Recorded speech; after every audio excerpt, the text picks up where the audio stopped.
Bonjour à tous, je fais cette petite vidéo pour vous parler de ma FJR 1300 Yamaha, génération 2.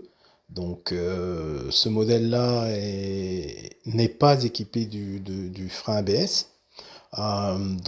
Génération 2. Néanmoins, les freins sont très puissants, hein. Quand on dit pas d'ABS, les gens ils paniquent, mais faut bien comprendre que c'est une sacrée machine. Le freinage est très très puissant, donc c'est pas vraiment un problème. Par contre, faut savoir freiner sur une moto non équipée de l'ABS, proportionnellement entre votre frein avant et votre frein arrière, quoi. Pour le reste, donc freinage très puissant, double disque 320 à l'avant. Les petites marques bleues sur les étriers, ça vous permet de reconnaître que c'est un modèle non ABS. C'est une très bonne moto, j'en suis très content, je l'ai acheté d'occasion, bien entendu.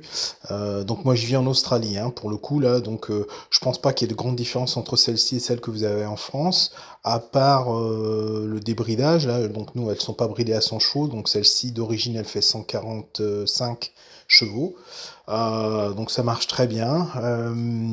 Quoi d'autre? Donc c'est une moto beaucoup plus polyvalente qu'on pourrait l'imaginer. Bien entendu, c'est lourd, hein, je ne vais pas vous dire que c'est une moto légère, c'est assez lourd, mais pour mes mots, il faut se souvenir qu'il y a beaucoup de polices à travers le monde qui utilisent cette moto. Si je me souviens bien, vous en avez même peut-être encore en France dans la gendarmerie. Je crois que j'ai vu ça sur, sur une série télé ou quelque chose comme ça. Moi, ça fait longtemps que je suis en Australie, donc je me souviens pas très bien. Je crois que mon frangin aussi m'avait dit que vous aviez le FJR, peut-être pas ce modèle-là, mais vous l'aviez dans la gendarmerie ou la police.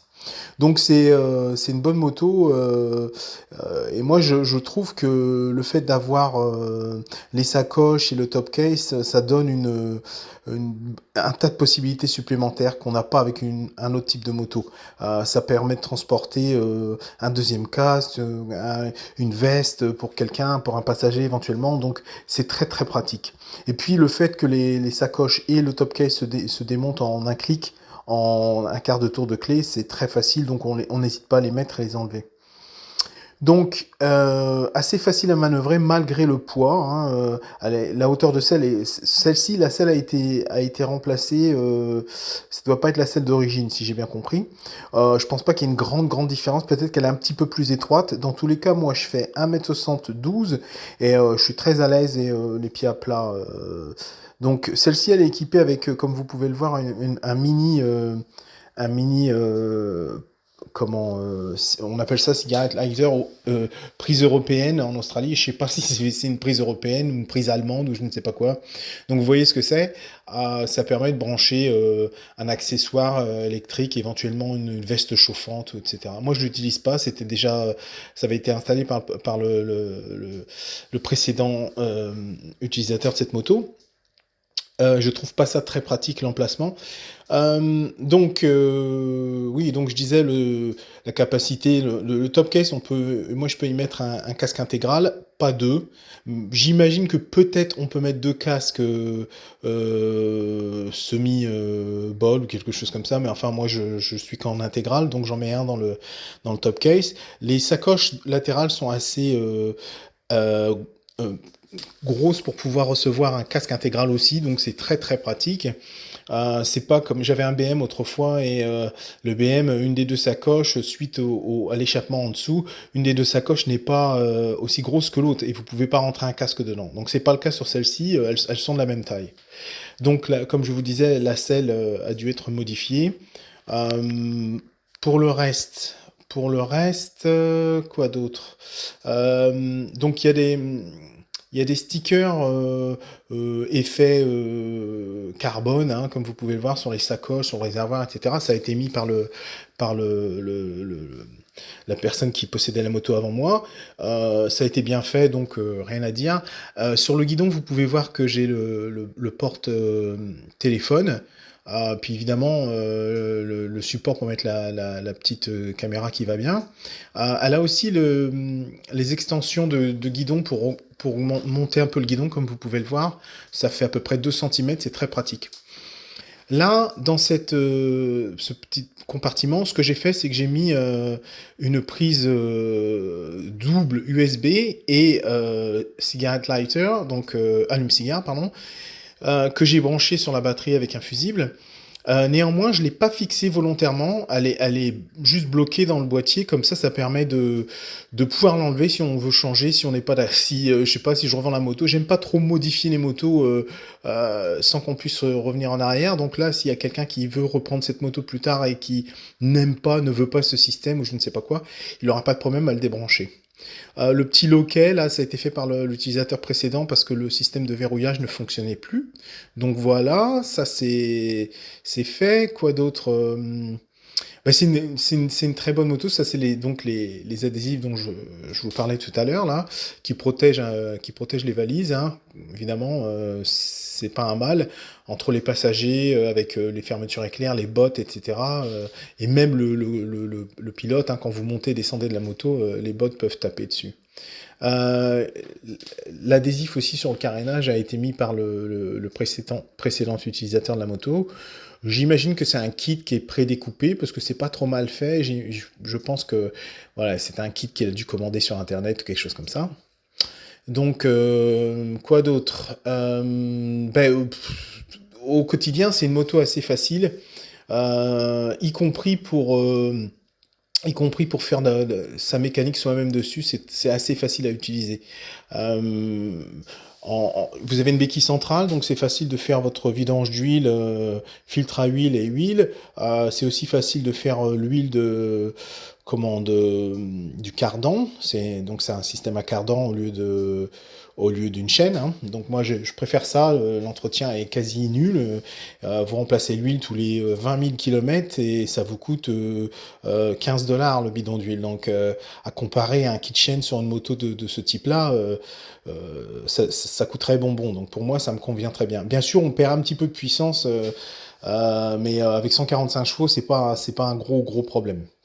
Donc voilà.